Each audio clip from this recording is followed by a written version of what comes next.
Venison neck and spine. This is another cut of meat that I've seen a lot of hunters throw out, but the neck makes a really nice roast, and I figured that the spine actually makes a really nice stock, since all the marrow that's already in it. As you can see here, my neck roast is not completely fitting into my oval pot, so I used this garden tool used to cut small limbs to cut through the bone. Be very careful when you use this method because it can splinter the bone, and you want to remove all those little tiny pieces of bone prior to the cooking process. You can obviously use a meat saw or a bone saw to complete this, and you wouldn't have that problem.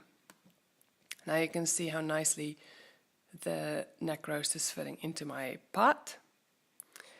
This picture I just put up there to demonstrate what all the spine looks like if I put it in the same pot.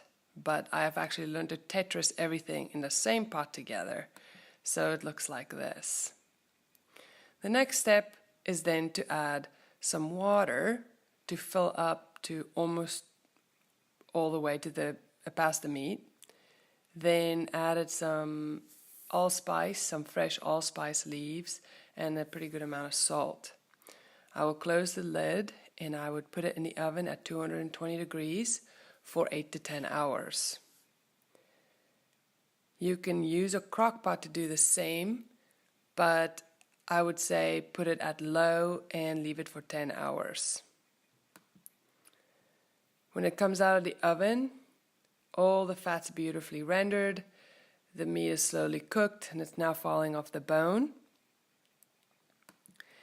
And right here you can see how I have, how this meal is produced. Exactly 4 quarts, full quarts of meat stock.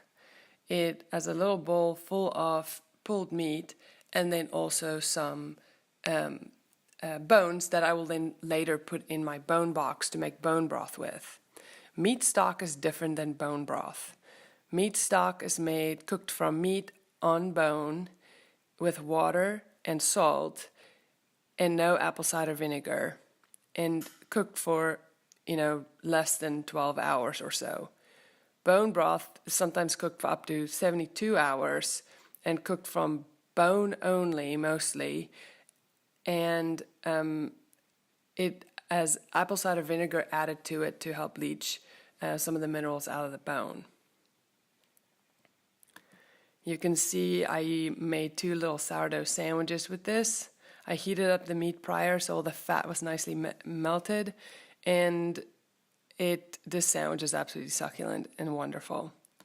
And here's another method, is you can take all the pulled meat and throw it in a stew and enjoy it on a cold winter night. Smakelijk eten!